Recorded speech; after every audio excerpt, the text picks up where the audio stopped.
같이 읽도록 하겠습니다. 세례를 받아 그리스도 예수와 하나가 된 우리는 모두 세례를 받을 때 그와 함께 죽었다는 것을 여러분은 알지 못합니까? 그러므로 우리는 세례를 통하여 그의 죽으심과 연합함으로써 그와 함께 묻혔던 것입니다. 그것은 그리스도께서 아버지의 영광으로 말미암아 죽은 사람들 가운데서 살아나신 것과 같이 우리도 또한 새 생명 안에서 살아가기 위함입니다.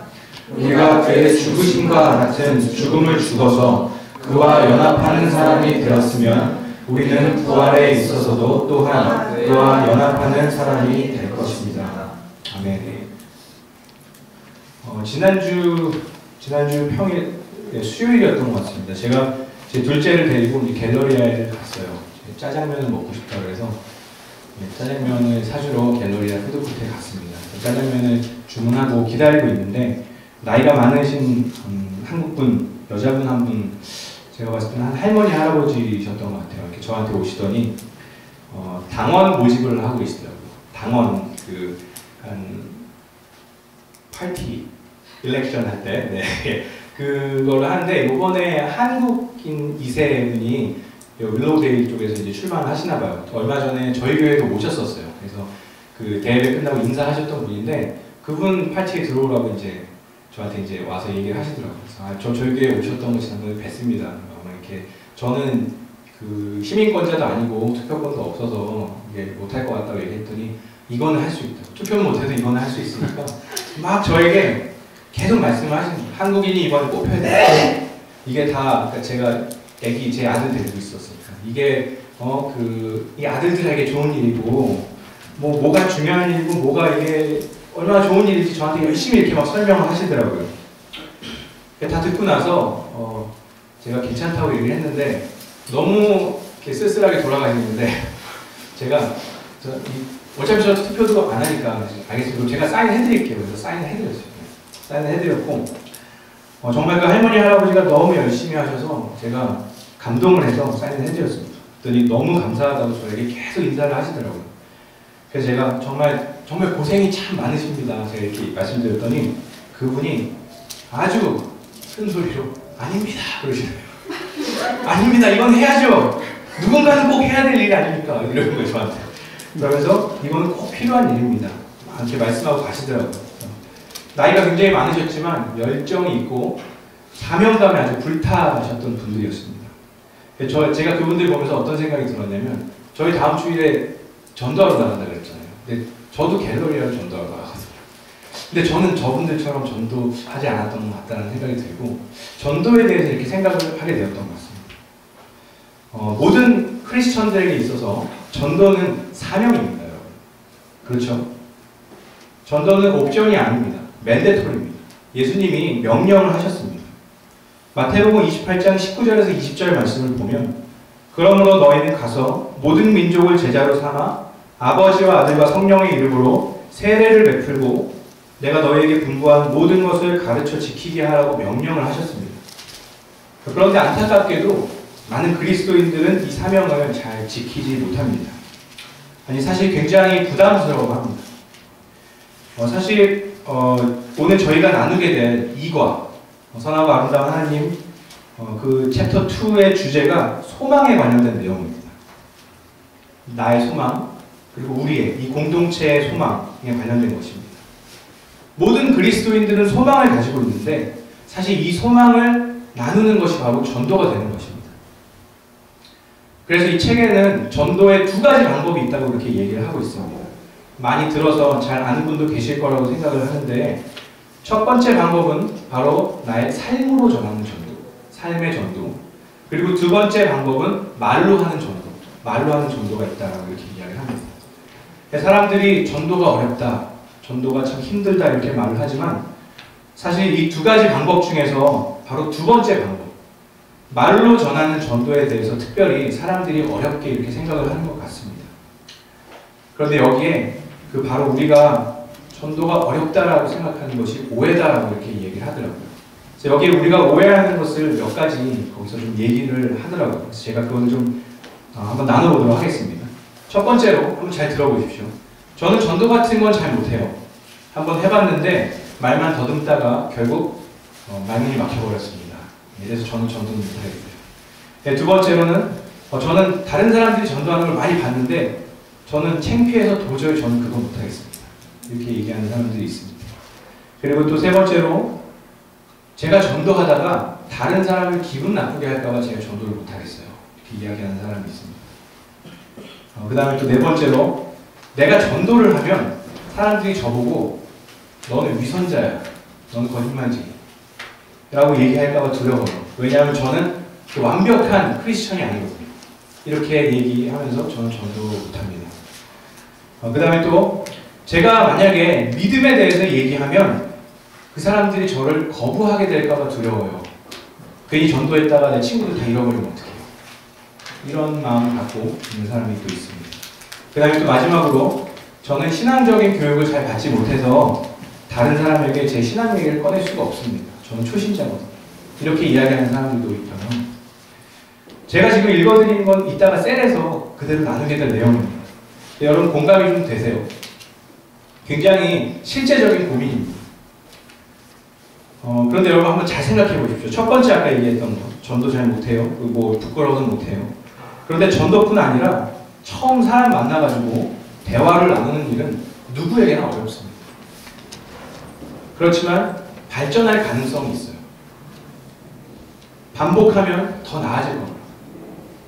처음 시작이 좀 어려운 거죠. 그리고 또 우리가 복음을 전할 때 꼭 상대방이 불편해할 거라고 생각하지만 실제로는 그렇지 않을 때도 많이 있습니다. 예수 안 믿는 사람들은 전부 막 지옥에 가게 될 거라고 공격적으로 막 그렇게 전도하는 그런 사람들도 있지만 때로는, 그런데 상대방을 사랑하고 존중하면서 그 사람을 위해서 기도해 주면서 복음을 전하는 그런 방법도 있습니다. 상황과 그 상대에 맞춰서 방법을 지혜롭게 바꾸면 오히려 전도할 때 환영받고 또 감동받는 그런 것도 저는 경험해 봤습니다. 그리고 나는 전도할 만큼 완벽한 그리스도인이 아니다. 이것도 잘못된 생각입니다. 왜냐하면 우리는 우리가 완벽하다는 것을 전하는 게 아니라 완벽하신 하나님을 전하는 거기 때문에 그렇습니다. 오히려 나는 약하지만 내가 약할 때 나의 강함이 되어주시는 예수님을 전하는 것이기 때문입니다. 그리고 아까 이제 거절당하는 것에 대한 두려움이 있다라고 얘기를 했는데, 특히 그렇죠. 친구나 가족으로부터도 그런 것에 대한 두려움이 있을 수 있습니다. 그런데 여러분, 복음이 무엇인지에 대해서 잘 생각해 보면 사실 거절당하는 것이 당연하다는 것을 저희는 깨닫게 됩니다. 역사적으로 지금까지 복음이 전해진 상황들을 보면 대부분의 전도는 거절 속에서 이루어졌습니다. 기본적으로 하나님을 모르는 사람의 마음은 자연적으로 예수님을 거부합니다. 그래서 우리는 복음을 전할 때 거절당하는 것에 대해서는 당연하게 생각을 해야 합니다. 그런데 반대로 내가 복음을 거절당할지라도 내가 복음을 나눔으로써 저 사람의 삶이 변화되고 그 사람이 생명을 얻게 된다면 설령 거절당한다 할지라도 얼마든지 우리가 도전해볼 가치가 있지 않겠습니까? 정말로 내가 저 사람을 사랑한다면 마땅히 전하게 되는 것이 하나님의 사랑 아닙니까? 그것 때문에 우리는 전도하고 또 선교도 가는 겁니다. 한 생명을 살리기 위해 전도하는 것입니다. 어떤 특별한 사람들만 복음을 잘 전할 수 있다는 것은 오해라는 것. 그런데 그러면 왜 실제로 어떤 사람은 전도를 잘하고 어떤 사람은 어려워할까요? 실제로 보면 그렇거든요. 이거 알면서도 왜 어떤 사람은 여러 가지 상황 속에서도 복음을 잘 전하지만 어떤 사람은 복음을 전하는 것을 힘들어할까요? 그 답이 바로 아까 얘기한 첫 번째 그 전도의 방법, 우리의 삶에 달려있는 것입니다. 여러분, 우리는 이미 지금 모두 다 전도를 하고 있다는 것을 여러분 기억하셨으면 좋겠습니다. 어제 저는 소유빈이가 전도하는 것을 봤습니다. 복음을 전하는 것을 봤습니다. 설명을 해드릴 테니까 그런 표정 짓지 마세요. 이 책에 좋은 예가 나왔어요.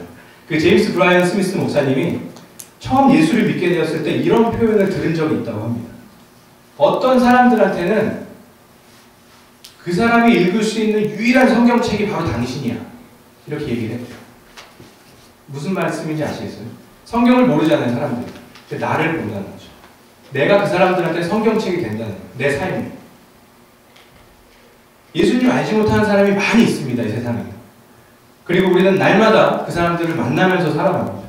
한 번도 성경책을 본 적 없는 사람들. 그런데 그 사람들은 우리의 삶을 통해서 하나님을 보고 있고 우리의 소망을 보고 있습니다. 그렇기 때문에 사실 우리의 삶은 이미 전도하는 삶입니다. 그래서 제가 조금 전에 그렇게 표현을 한 거예요. 솔빈이랑 어제 긴 시간 같이 있었거든요. 여러분 지난주 설교가 기억나시나요? 예수님 믿고 구원받았다는 말은 나의 이야기에서 내 이야기가 예수님의 이야기로 바뀌는 것이다 라고 이렇게 목사님이 말씀하셨었습니다. 원래 우리는 나는 나만 생각하죠. 나의 이익과 나의 미래와 나의 성공과. 근데 그렇게 살다 보면 자연스럽게 나의 이야기는 죄로 가득 차게 됩니다. 이기심으로 가득 차게 됩니다. 그런데 예수님을 믿게 되니까 이제는 나의 삶에서 예수님의 독특하심, 지난주에 나눠드렸던 그 예수님의 어떤 특별한 사랑, 그런 것들이 내 삶에서 나타나게 되고 예수님의 사랑이 내 안에 들어오게 되니까 그 사랑으로 내가 다른 사람을 또 사랑하게 되고, 그래서 내가 중심이었던 삶에서 예수님이 중심이 되는 삶으로 바뀌게 된다라고 그렇게 지난주에 말씀을 나눴었습니다.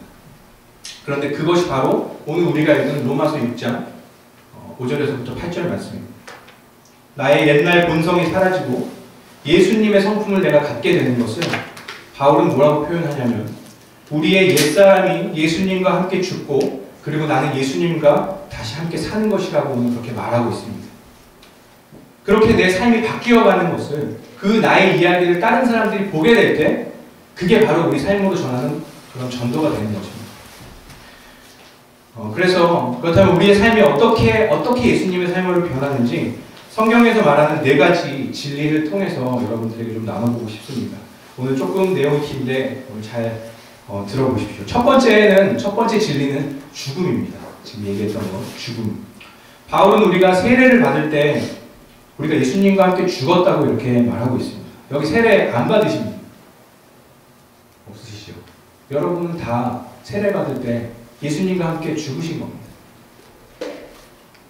예수님이 십자가에 돌아가셨다는 사실은 우리가 다 알고 있죠. 그런데 바울이 우리에게 질문하는 것은 예수님만 죽은 것이 아니라 예수를 믿는 너도 함께 죽었다는 걸 왜 너는 그걸 모르냐라고 오늘 질문을 하고 있는 것입니다. 이 말은 내 옛날 생활이 끝났다는 겁니다. 내가 죽었다는 것은. 돈에서 기쁨을 찾던 내 옛날 삶은 죽었습니다. 술, 음란함, 오락, 친구관계까지 내가 예수님이 아닌 다른 것에서 만족을 얻던 나의 옛날의 삶은 이제 죽었다는 것입니다. 내 힘만 믿고 살아가는 삶에서 예수님이 나의 힘이 되시는 그런 삶으로, 내가 예수님을 의지하는 삶으로 바뀌는 것, 이게 바로 죽음입니다. 이것이 첫 번째 진리입니다. 그리고 두 번째 진리는 부활입니다. 예수님이 모든 죄와 함께, 우리의 모든 죄와 함께 십자가에서 죽었다가 다시 부활하셨던 것처럼 우리도 예수님과 함께 십자가에서 죽고 그리고 예수님이 주신 새 생명으로 살아가는 것입니다. 근데 많은 기독교인들은 죽음뿐만 아니라 부활에도 우리가 참여했다는 사실을 잘 모를 때가 많이 있습니다. 그래서 바울이 이렇게 이야기하는 거예요. 로마에 있는 교인들에게, 그리스도인들에게 얘기하는 거예요. 너희가 왜 그걸 모르냐라고. 이게 바로 그리스도인의 삶이야 라고 얘기하면서 고린도후서 5장 17절에 이런 말씀이 있습니다. 그런즉 누구든지 그리스도 안에 있으면 새로운 피조물이라 이전 것은 지나갔으니 보라 새 것이 되었도다 라는 말씀이 있습니다. 여러분, 이것이 진리입니다. 우리가 믿던 안 믿던 간에 그것과 상관없이 변하지 않는 하나님의 말씀, 그 진리입니다. 우리가 매일매일 그 부활의 능력으로 살아가는 것이 바로 내 새로운 이야기가 되는 것입니다. 자, 2가지 더 나왔습니다. 세 번째는 예수님의 승천입니다. 승천, 하늘로 올라가신 거죠. 저는 이 부분에 굉장히 감동을 받았는데 골로새서 3장 1절 말씀 혹시 좀 띄워주실 수 있을까요? 골로새서 3장 1절 말씀. 같이 한번 읽어볼까요? 시작. 그러므로 여러분이 그리스도와 함께 있는 것들을 수고하십시오. 거기에는 그리스도께서 하나님의 오른쪽에 앉아 계십니다. 네. 예수님이 아멘. 네. 예수님이 죽으시고 부활하신 사실 저희가 잘 알고 있죠. 그거는 기독교의 핵심 진리입니다. 그런데 왜 굳이 바울은 하늘로 올라가시고 하나님 옆에 앉아 계시다라는 걸 이렇게 강조할까? 왜 그게 중요할까요? 예수님이 어떻게 올라가셨는지가 굉장히 중요하기 때문에 그렇습니다. 예수님 어떻게 올라가셨을 것 같아요? 좀 붙어서. 네. 그거 아니죠. 네. 죄송합니다. 그거 아닙니다. 예수님은 원래 하나님이시죠. 그렇죠. 원래 근본 하나님의 본체시나 하나님과 동등함을 당연하게 여기시지 아니하시고 오히려 자기를 비워서 종의 모습을 취하셨다라고 빌립보서에서 말하고 있습니다. 그뿐 아니라 사람이 되셨고 자기를 낮춰서 죽기까지 순종하셨으니 곧 십자가에서 죽으셨습니다. 그러므로 하나님께서는 그를 지극히 높으시고 모든 이름 위에 뛰어난 이름을 그에게 주셨습니다. 할렐루야. 여러분, 예수님은 만주의 주이시고 만왕의 왕이십니다. 킹 오브 킹즈라고 얘기하죠. 정말 예수님은 거기 앉아 계시는 분이 맞습니다. 그런데 어떻게 거기 올라가셨냐면 이렇게까지 낮아지셨기 때문에 하나님이 그렇게까지 높이신 것입니다. 우리가 위의 것을 바라보라라고 이렇게 말하는 것은 예수님처럼 그 자리에 우리도 올라가게 될 텐데, 예수님과 함께 우리도 다스리게 되는 그 날이 오게 될 텐데, 우리도 똑같이 해야 된다는 겁니다. 예수님처럼 낮아지고, 예수님처럼 섬기고, 예수님처럼 사랑하라는 것입니다.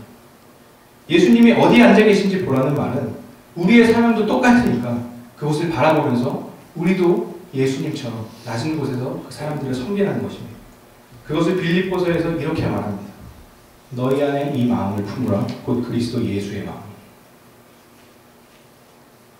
우리의 옛날 모습은 예수님과 함께 죽었다라고 말했습니다.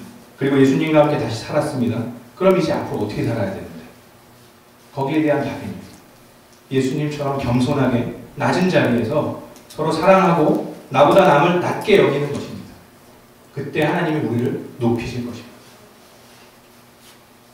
여러분, 실제로 믿지 않는 사람들이 그리스도인들을 통해서 소망을 보는 이유는 다른 거 아닙니다. 사실 우리가 여기서 예배하는 거 모릅니다. 밖에 사람들. 우리가 막 눈물 흘리고 기도하고 뭐 이런 거 사람들 몰라요. 그런데 우리가 이웃을 섬기고 우리가 서로 사랑하고 우리가 용서하는 그런 모습들 때문에 믿지 않는 사람들이 그리스도인들을 보고 소망을 갖게 되는 것입니다.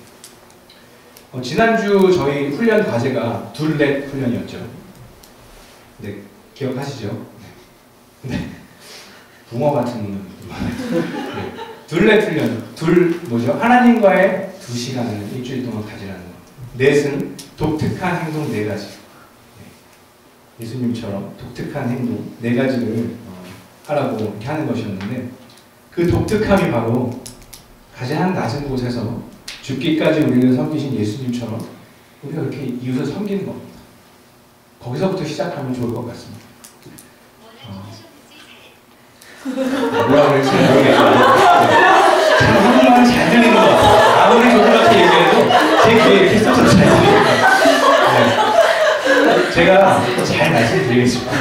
뭐라 그러는지 잘 한번 들어보시기 바랍니다. 자, 마지막으로 4번째가 있습니다. 4번째. 네. 지루한 강의와 같은 그런 사회에서 담비와 같은 그런 네. 하나님 감사합니다. 네 번째 진리. 4번째는 바로 예수님의 다시 오심, 세컨드 커밍입니다.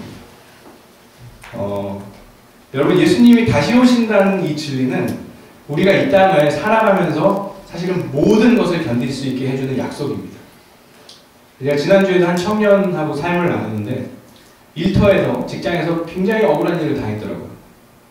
자기는 그런 일을 하지도 않았는데 완전히 오해를 받아가지고 사람들에게 공격을 받는 그런 상황 가운데 있었습니다.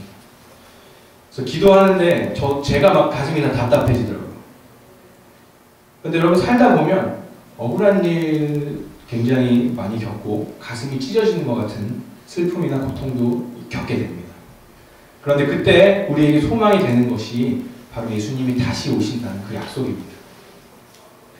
예수님이 다시 오시면 이 땅에서, 그리고 내 삶에서 모든 잘못된 것들은 다 바로잡힐 것이고, 그리고 모든 고통과 슬픔도 사라질 것이고, 그리고 예수님이 오셔서 우리의 눈물을 닦아주실 것이다 라고 이렇게 성경은 말하고 있습니다. 약속하고 계십니다.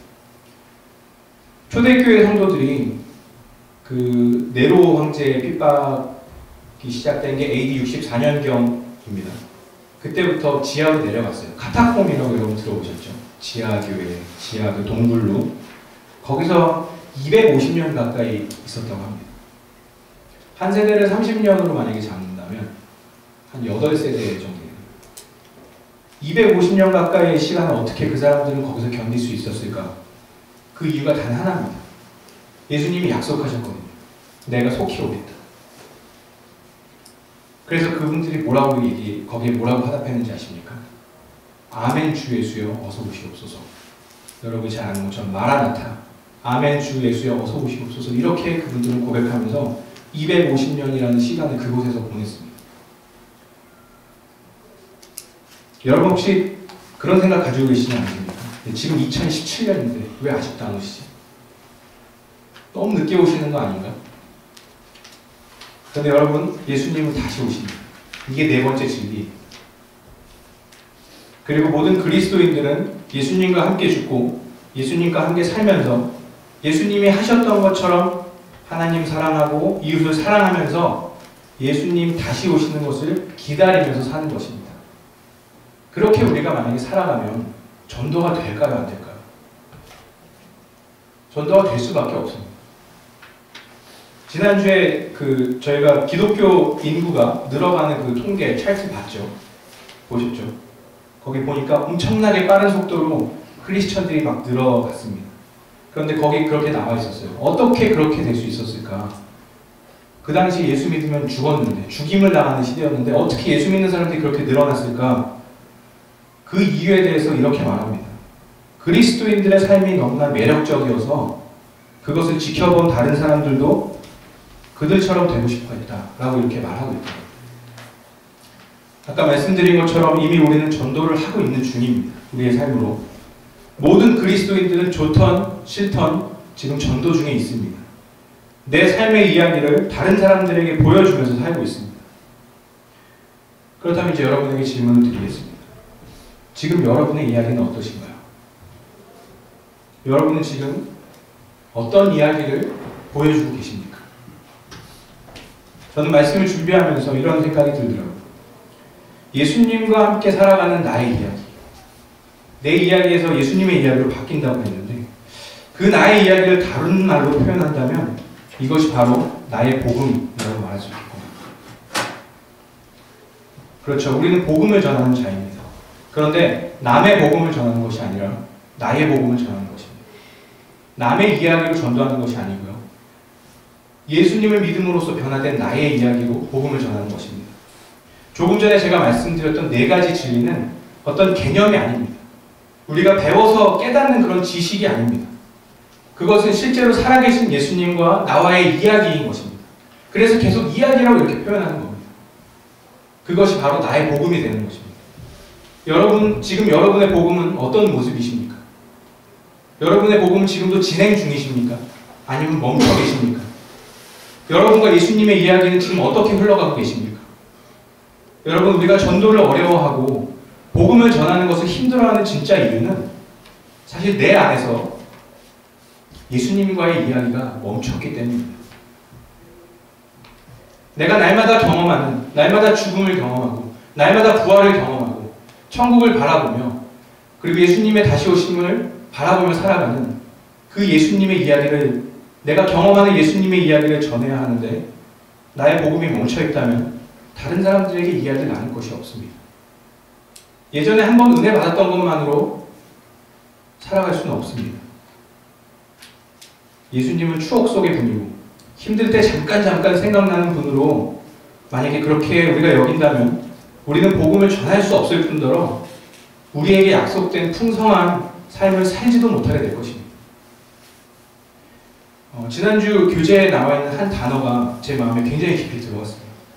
거기 뭐라고 나와 있냐면 파트타임 크리스천이라는 말이 있어요. 이 파트타임 크리스천들은 가끔 진리를 말하고 가끔 희생적인 삶을 살고 어쩌다 한번 용서하는 사람들이다라고 이렇게 그 제임스 브라이언 스미스 목사님이 거기 이렇게 쓰셨더라고요. 그런데 예수님의 제자들은 풀타임 크리스천이었습니다. 예수님의 제자들은 끊임없이 예수님과 연결되어 있고 커넥트되어 있고 끊임없이 하나님 나라를 바라보며 살아가는 사람들이었습니다. 여러분은 어떠신가요?